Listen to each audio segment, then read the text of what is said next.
በዚህ በ11ኛው ሰዓት ላይ ለማትሪክ ፈተና የምናደርገው እያንዳንዱ ጥቃቅን ተግባራት ውጤታችንን ከፍ ወይም ዝቅ ሊያደርግ ይችላል። እኔ በጣም የወደድኩት በጣም የሚጠቅማችሁ የፈተና ሳይኮሎጂ በስነወርቅ ታዬ የተዘጋጀው ቪዲዮ ይዤላችሁ መጥቻለሁ። እዚህ ጋር አንድ ጥንቃቄ ላስቀምጥላችሁ። ምናልባት ማትሪክ ማለፍ የማትፈልጉ ተማሪዎች ጊዜያችሁን ከምታባክኑ ይሄን ቪዲዮ ባታዩ እመርጣለሁ። ነገር ግን ማትሪክ ማለፍ የምትፈልጉ ጥሩ ውጤት ማስመዝገብ የምትፈልጉ ፋሚሊያችሁን ማስደሰት የምትፈልጉ ሌሎችን ማድረግ የምትፈልጉ ተማሪዎች ይህን ቪዲዮ እስከ መጨረሻ ተመልከቱና በውጤቱ ላይ በምታመጡት ውጤት ላይ እጅግ ትገረማላችሁ። ምናልባት በእነዚህ ቪዲዮ ላይ ከምታገኙት ነገር ብዙ ውጤታችሁን ከፍ ልታደርጉ ትችላላችሁ። ግን እያንዳንዱን ነገር ማየታችሁ ምንም አይጠቅምም። ወደ ተግባር መቀየር የሚያስፈልጋችኋል። ቪዲዮውን እስከ መጨረሻው ማየታችሁን እንዳትዘነጉ። ምናልባት ለዚህ ቻናል አዲስ ከሆናችሁ በጸጋው እባላለሁ። ለእናንተ የሚጠቅማችሁን ነገር ሼር ስለሚያደርግ ሰብስክራይብ በማድረግ ፋሚሊ ሁኑ። እንዲሁም ደግሞ በዚህ ሰዓት ላይ ይሄ ቪዲዮ ለብዙ ጓደኞቻችሁ ይጠቅማልና ሼር በማድረግ ያለ ስስት አድርሷቸው። መልካም ቆይታ። ፈተና ክፍል ስትገቡ የምታደርጉት ነገር ነው። ሁለት ነገሮችን ነው የምናደርገው። የመጀመሪያው መረጋጋት ነው። አንድ ሰው ፈተና ክፍል ሲገባ ከተረጋጋ፣ አይምሮ በደንብ በትኩረት መስራት ከቻለ የምታውቀውን ሁሉ ታስታውሳለህ። ቀላሉንም ከባዱንም በደንብ አድርገህ ትፋለጠዋለህ። ከዛ ምርጥ ውጤት ታመጣለህ። ዓላማው ይሄ ነው። ስለዚህ መረጋጋት አለብህ። መጀመሪያ እንድትረጋጋ ደግሞ የትንፋሽ ኤክሰርሳይዝ ታደርጋለህ። መጀመሪያ የ30 ሰከንድ 1 ደቂቃ ማትሞላ ስራ ናት። ፈተና ክፍል ገባ፣ ወንበርህ ላይ ቁጭ አልክ አይደል?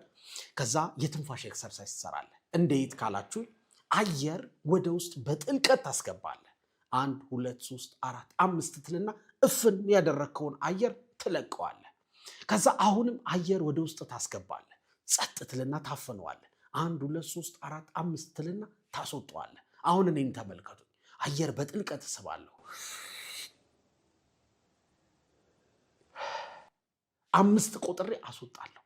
ከዛ ይኸውላችሁ 3 ጊዜ ነው እንደዚህ የምታደርጉት። 1 ጊዜ ታስገባላችሁ፣ ትይዙታላችሁ፣ ታስወጡታላችሁ። ምን ይፈጠራል መሰላችሁ? አይምሯችሁ ካልም ይሆናል። ሜዲቴሽን ማለት ነው። ግን በጣም አጭር የሆነች ሜዲቴሽን፣ የትንፋሽ ኤክሰርሳይዝ። ከፈለጋችሁ ደግሞ ብትጨፍኑ፣ ትንፋሻችሁን ብታደምጡት የሚገርም ዴብዝ ያለው ትኩረት ይኖራችኋል። ይሄ አይምሯችሁን ያረጋገዋል። ልክ እንደዛ እንዳደረጋችሁ አጭር ጸሎት ደግሞ ታደርጋላችሁ በሃይማኖታችሁ። ሁለቱን ነገሮች የምታደርጉት ለምንድን ነው? የትንፋሽ ኤክሰርሳይሱ ማይንድ ካልምነስ ይሰጣችኋል፣ እርጋታ ይሰጣችኋል፣ አይምሯችሁን ያረጋገዋል። ስትጸልዩ ደግሞ ትበረታላችሁ።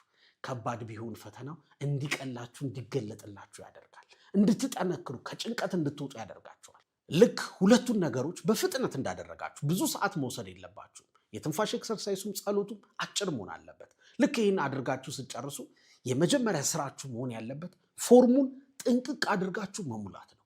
ስማችሁን ስፔሊንግ እንዳታሳስቱ። ካፒታል ተጠቀሙ ከተባላችሁ ካፒታል ጻፉ። አይዲ ነምበር ቁጥሯን 1 እንኳን እንዳታሳስቱ።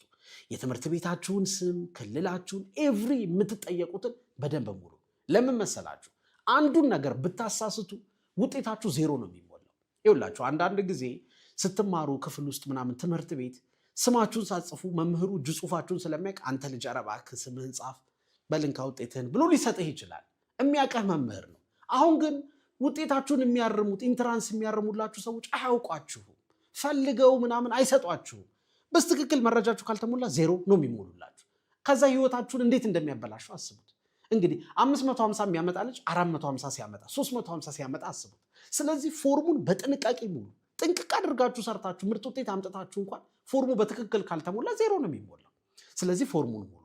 የመጀመሪያውን ነገር ጨረሳችሁ። አያችሁ፣ ተረጋግታችሁ ትንፋሽ ኤክሰርሳይዝ፣ ጸሎት፣ ፎርሙን በጥንቃቄ መሙላት። ከዛስ ፈተናውን መስራት ትጀምራላችሁ። ፈተና ልክ መስራት ስትጀምሩ የመጀመሪያው ነገር ማድረግ ያለባችሁ ቀላሉን እየመረጣችሁ መስራት ነው። ለምሳሌ አንደኛው ጥያቄን ስትሰሩት ይከብዳል፣ ዝለሉት። ሁለተኛው ይከብዳል፣ ዝለሉት። ሶስተኛው ይከብዳል፣ ዝለሉት። ቀላል እስክታገኙ ድረስ እየዘለላችሁ ሂዱና ቀላሉ ጋር ስትደርሱ ጥቅጥቅ አድርጋችሁ ቆንጆ አድርጋችሁ ቀላሉን ጣጣጣ እያደረጋችሁ ስሩ። ከዛ ይውላችሁ ቀላሉን ጥያቄ እንደጨረሳችሁ ወደ ከባዱ ትመለሳላችሁ። ምን መሰላችሁ? 2 ጥቅም ይሰጣችኋል። አንደኛ መጀመሪያ ቀላሉን በመስራታችሁ ኮንፊደንስ ይኖራችኋል። እንዴ እምችለውን ቀላል የሆነውን ሰርቻለሁ። በነገራችን ላይ በደንብ ካጠናችሁ ደግሞ ቀላሉ ጥያቄ በዛ ይላል፣ ከባዱ ትንሽ ነው የሚሆነው። ከመቶ ጥያቄ 70ው ሊቀላችሁ ይችላል፣ 60ው ሊቀላችሁ ይችላል። ምናልባት የሚከብዳችሁ የሚያጠራጥራችሁ 30 40ው ነው። 30 እና 40ውን ወደኋላ ትሰሩታላችሁ። 60ውን እኮ ሰርቻለሁ የሚል ኮንፊደንስ ይኖራችኋል። አንድ ሁለተኛ ደግሞ ቀላሉን ጥያቄ ቶሎ ቶሎ ስለምትሰሩት ከባዱን ለመስራት ጊዜ ታገኛላችሁ። ዲስ በቃ የፈተና ስነ ልቦና ማለት ይሄ ነው። በቃ መጨረሻ ላይ ወደ ከባዱ ትሄዳላችሁ። ብዙ ተማሪ ግን ተቃራኒውን ነው የሚያደርገው፣ ይሸወዳል። ገና ፈተናው ሲጀምር አንደኛውን ጥያቄ ይሰራል፣ ይከብደዋል። ሁለተኛውን ይሰራል፣ ይከብደዋል፣ ይደነግጣል። ሁሉም ከባድ ሊሆን ነው ይላል። ስለዚህ ከከባዱ ጋር ይጋፈጣል እዛው። ከዛ ሲሰራ ከባዱን ሰዓት ይሄዳል። ከዛ መምህሩ የቀራችሁ 15 ደቂቃ ነው፣ በደንብ ፎርሙን መሙላታችሁን ቼክ አድርጉ፣ በቃ ልጨርሱ ነው ይላችኋል። ትደነግጣላችሁ።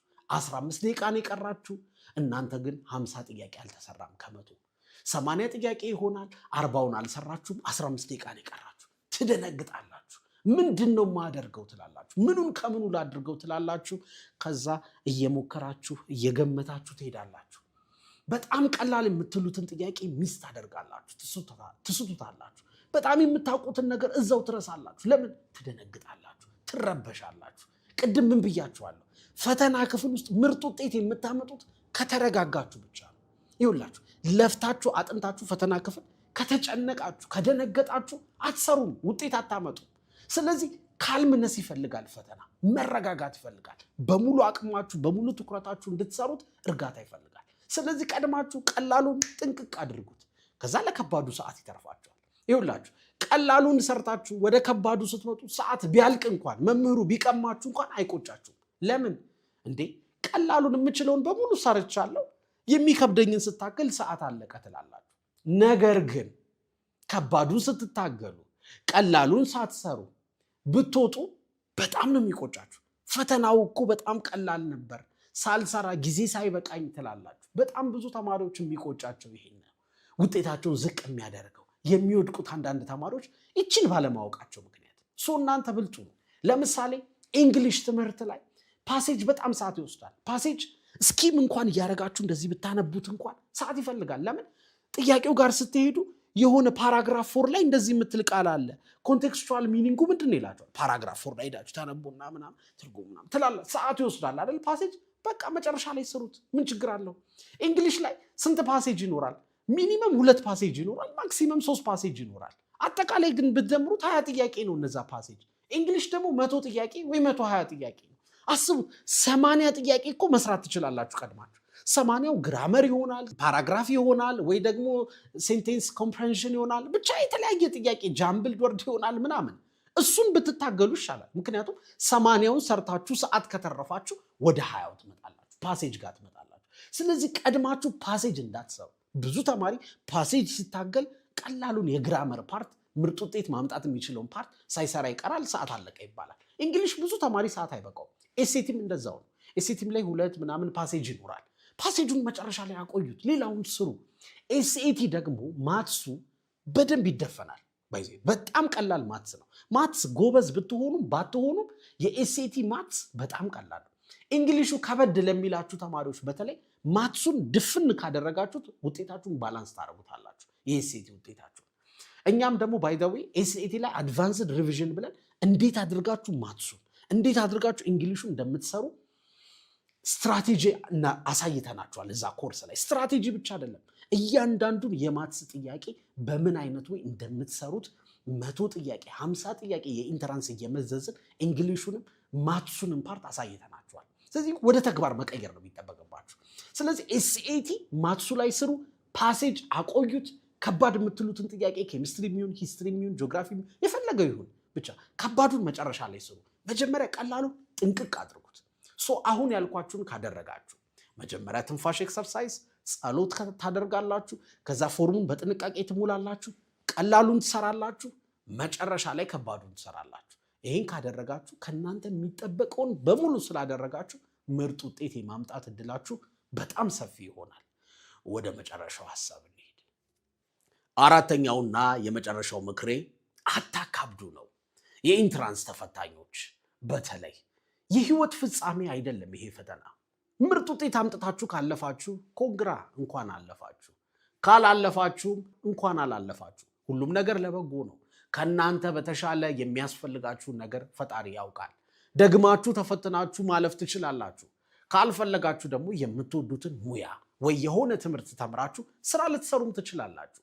ባይዘው የትምህርት መንገድ ግዴታ አይደለም፣ ለሁሉም ላይሆን ይችላል።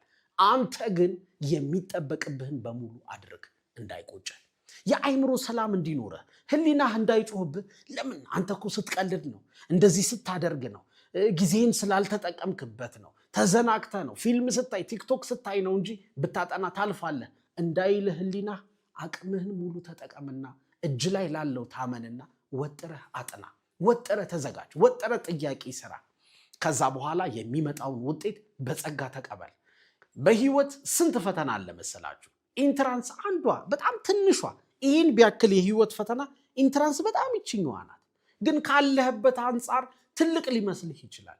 በህይወት ገና ብዙ የምትጋደላቸው ተጋድሎዎች አሉ፣ ብዙ የምታልፋቸው ፈተናዎች አሉ። ስራ አለ፣ ትምህርት አለ፣ ከዚህ በኋላ ትዳር አለ፣ ቤተሰብ አለ፣ ገንዘብ መያዝ አለ። በጣም ብዙ ፈተና ህይወታችሁ ላይ ይመጣል።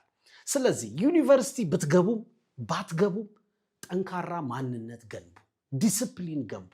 አሁን ለኢንትራንስ የምታደርጉት ዝግጅት የሚጠቅማችሁ ለውጤት ብቻ አይደለም። በህይወታችሁ ውስጥ ለምታምኑበት ነገር የምታደርጉት ጥረት፣ ዲስፕሊናችሁ ነገ በስራችሁ ይከተላችኋል፣ ተፈላጊ ያደርጋችኋል። ነገ ገቢ ላገኝ፣ ቢዝነስ ልስራ፣ የሆነ ቦታ ልቀጠር ብትሉ ተወዳጅ ያደርጋችኋል። እሱ እኮ በጣም ቁም ነገረኛ ነው፣ ስራው ላይ ወጥሮ ነው የሚሰራው፣ ዲስፕሊን አለው ያስብላችኋል። ለትምህርት የምትከፍሉት ዋጋ ነገ ለህይወት ይከፍላችኋል።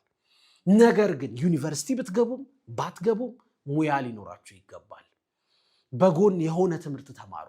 ፕሮፌሰሩ ዩኒቨርሲቲ ከሚያስተምራችሁ በላይ ራሳችሁን አስተምሩት። ይሄ ወሳኝ ምክሬ ነው። ራሳችሁን አስተምሩ፣ ሙያ ተማሩ፣ ጎን ለጎን ስራ ስሩ። እኔ እኮ የዩኒቨርሲቲ ተማሪ ነኝ፣ ትምህርቴ ላይ ነው የማተኩሩ አትበሉ። በትርፍ ጊዜያችሁ ገንዘብ የሚያስገኝ የሆነ ስራ ስሩ። ገንዘብ የሚያስተለማመዱ፣ ሴቭ ማድረግ፣ ገንዘብ ማጥፋት፣ ስፔንድ ማድረግ ተለማመዱ። ገና ዩኒቨርሲቲ እያላችሁ። ለምን መሰላችሁ? ከዩኒቨርሲቲ ስትወጡ ማንም ላይ ቀጥራችሁ ይችላል። ዩኒቨርሲቲ ሆናችሁ ግን ተፍተፍ የምትሉ ከሆነ፣ ስኪል የምትማሩ ከሆነ፣ የሆነ ነገር የምትሰሩ ከሆነ ተስፋ ይኖራችኋል። ስትወጡ ሰው ይቀጥራችኋል። የራሳችሁን ቢዝነስ ልትገነቡ ትችላላችሁ። ግዴታ አይደለም፣ ግን በተቻላችሁ አቅም ፎከስ ማድረግ ያለባችሁ ትምህርት ላይ ብቻ ሳይሆን ህይወትም ላይ ነው። ህይወትን፣ ዓለምን ዩኒቨርሲቲ ያላችሁ ተለማመዱት። ቢዚ ያደርገኛል ትምህርቱ ብላችሁ አታስቡ። የሜዲሲን ተማሪ እንኳን ሆነው በትርፍ ጊዜያቸው የሚሰሩ ብዙ ልጆች አሉ። የኢንጂነሪንግ ተማሪ፣ የኮምፒውተር ሳይንስ ተማሪ፣ የሶሻል ተማሪማ ምን ይማራል? በጣም ሰፊ ሰዓት ነው ያላችሁ። ስለዚህ ሌሎች ትምህርቶችን ለመማር፣ ሙያዎችን ለመሰብሰብ፣ ስራዎችን ለመስራት ሞክሩ። ብታልፉም ባታልፉም ነው የምላችሁ። ምክንያቱም ይኸውላችሁ ትልቁ ዋንጫ ያለው ህይወት ላይ ነው፣ ኢንትራንስ ላይ አይደለም። ኢንትራንስ ስታልፉ ቀጣይ የህይወት ምዕራፋችሁ ወደ ዩኒቨርሲቲ ትገባላችሁ ነው፣ ሌላ አይደለም። ግን ህይወት ላይ ትልቁ ምዕራፍ ራሳችሁን መቻል ይኖርባችኋል። ገንዘብ መስራት ሊኖርባችሁ ይችላል። ቤተሰብ መርዳት፣ ቤተሰብ ማገዝ፣ ከራሳችሁ አልፋችሁ ለቤተሰብ ለማህበረሰብ መትረፍ አለባችሁ። ያ የሚኖራችሁ በዲስፕሊን ለትምህርታችሁ ስትዘጋጁ ነው። አንድ ከዛ ትምህርቱ ቢሳካም ባይሳካም ደግሞ ወጥራችሁ ሙያ ሲኖራችሁ ራሳችሁን ስታስተምሩ ነው። ስለዚህ ትልቁ ዋንጫ በህይወት ማሸነፍ ነው፣ ጠንካራ ሆኖ መውጣት ነው። እና አንዳንድ ጊዜ ደግሞ ልትሸነፉ ትችላላችሁ፣ ኢንትራንስን ላታልፉ ትችላላችሁ። ግዴታ አይደለም። የዋንጫ ቡድን እኮ አንዳንድ ጊዜ ነጥብ ይጥላል፣ ይሸነፋል እኮ። አሁን ለምሳሌ ዋንጫ ላይ በየዓመቱ ዋንጫ የሚያነሱ የቻምፒየንስ ሊግም ልትሉ ትችላላችሁ፣ የዓለም ዋንጫም ልትሉ ትችላላችሁ። የፈለገው ቦታ ላይ ማለት ነው። የሆነ ቦታ ይሸነፋሉ፣ የሆነ ቦታ ላይ ነጥብ ይጥላሉ። ችግር የለውም። ዋናው አብዛኛውን ሰዓት ማሸነፋቸው ነው፣ መቀጠላቸው ነው። ስለዚህ እናንተም ስለማሸነፍ አስቡ።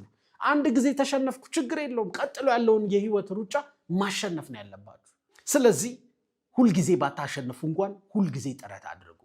ከዛ አንድ ቀን የህይወታችሁ ፀሐይ ይወጣል፣ ታሸንፋላችሁ። ዋናው እሱ ነው።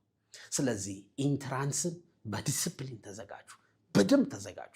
12 የሆናችሁም ልጆች አሁን ከ12 በታችም ሆናችሁ 9፣ 10፣ 11 በትምህርት አትቀልዱ።